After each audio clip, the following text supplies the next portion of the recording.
Emmène-moi à obéir à tes commandements, à ta parole, à ta loi. Tu me mets à cœur telle chose, tu me révèles ta parole sur tel sujet, emmène-moi à le mettre en pratique maintenant. Vous savez, quand Jésus dit, celui qui veut être mon disciple, qui renonce à lui-même, personne ne part à la course sur renoncer à lui-même. On a tous des projets, des plans, des carrières, des filles, des choses, des familles, des enfants petits, puis on veut que ça marche comme ça, comme ça, comme ça, comme ça. Le jour où on prend, on dit, tiens, la famille, le Seigneur, elle t'appartient. Les 2 enfants, l'une de 3, c'est pas nos enfants. Ils appartiennent à Dieu.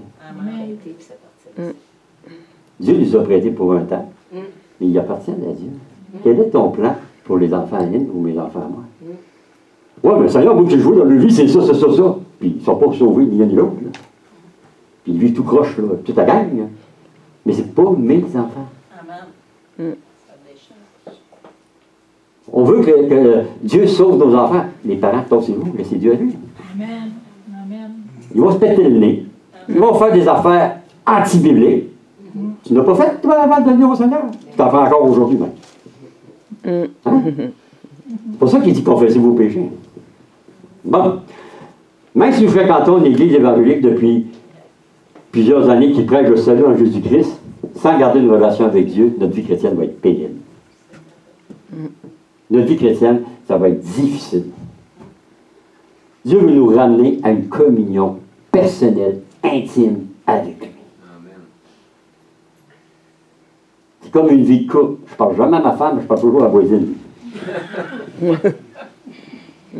Ma voisine n'en veut pas de relation personnelle avec moi.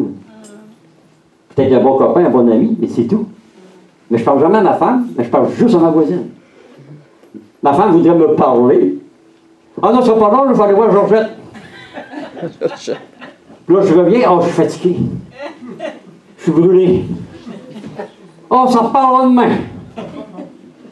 Georgette, on peut le remplacer par le gym, les loisirs, la TV, les tablettes, les cellulaires.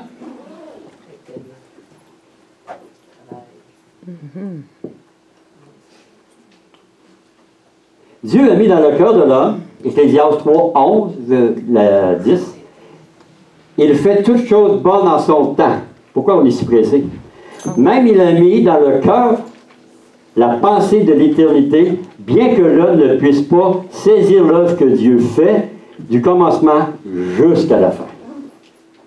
Si on essaie de comprendre l'œuvre de Dieu d'un bout à l'autre, on va avoir bien de la misère. Mais Dieu, dans chaque être humain, Dieu a mis le souci de l'éternité.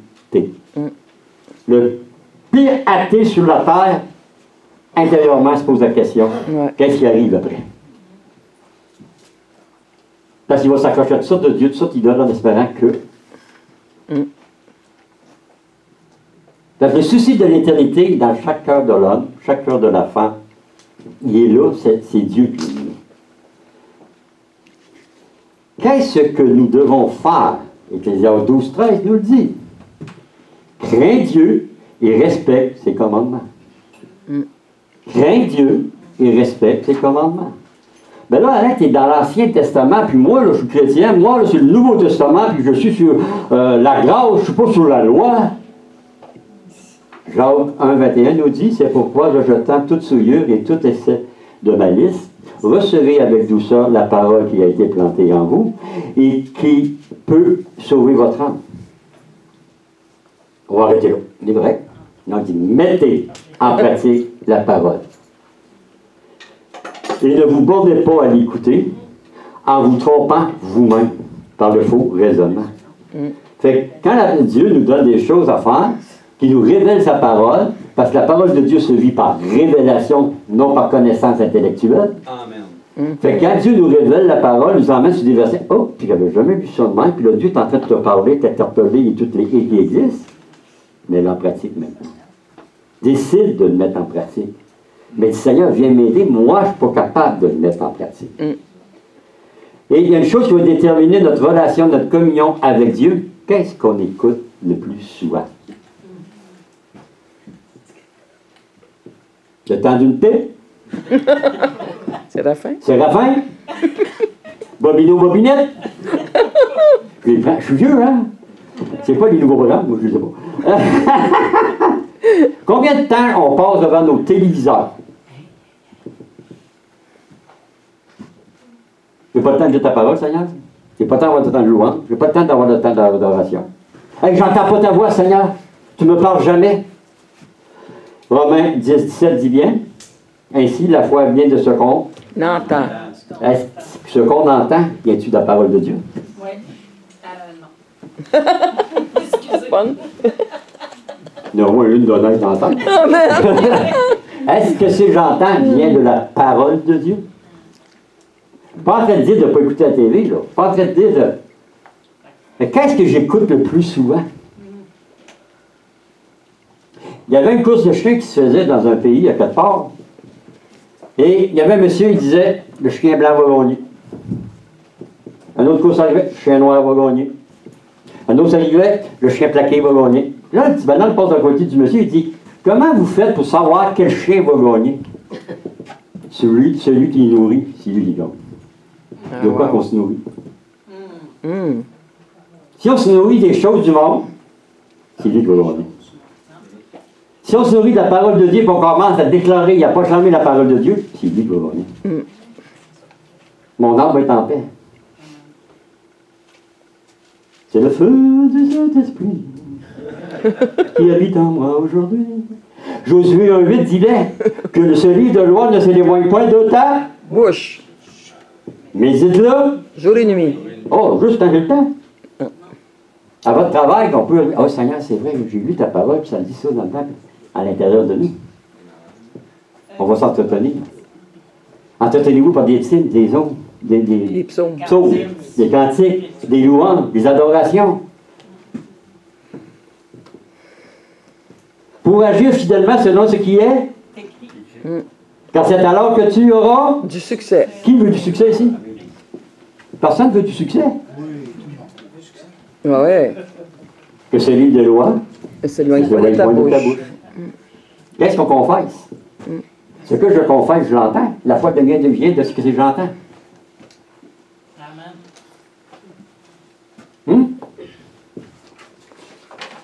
Tu sais, si on commence ça par nous-mêmes, se regarder, je confesse constamment, je suis pas beau, je suis mal fait, je suis trop gros, oh, je suis pas en santé, je suis tout en malade, je suis fatigué.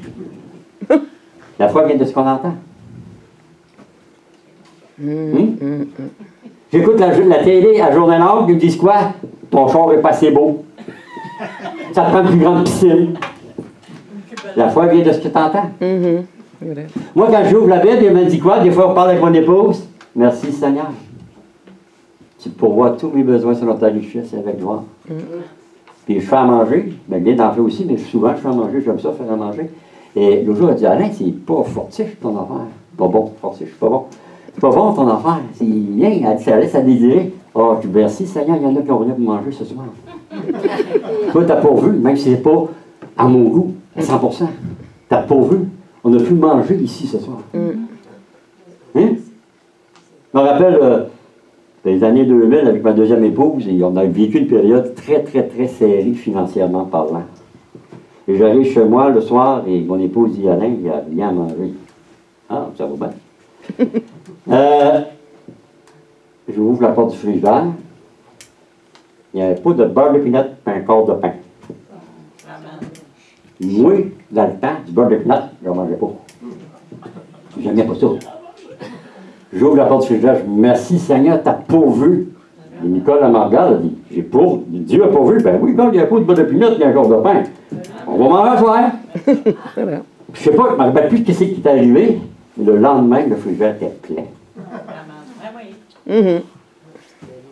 Arrêtons de se plaindre, puis soyons reconnaissants.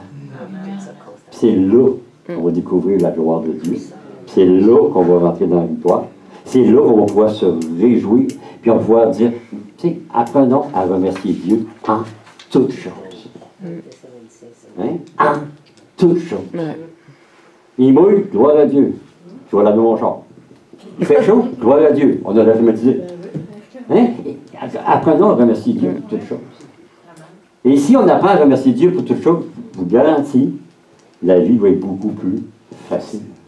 Donc, le dernier verset de Jean 14, verset 26, il y a aucun, ça dit, « Mais le Consolateur, l'Esprit Saint, que le Père enverra en mon nom, vous enseignera quelque chose. » Toute chose. Regarde, je n'ai pas la même version. Toute chose. Ah!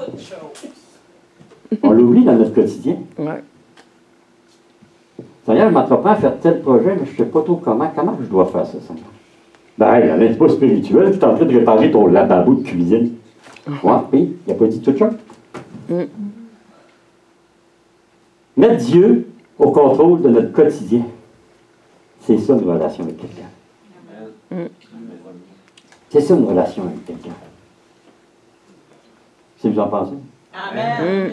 Amen. Je vais juste demander de pencher vos têtes. On va prier avant de prendre la Sainte Sainte.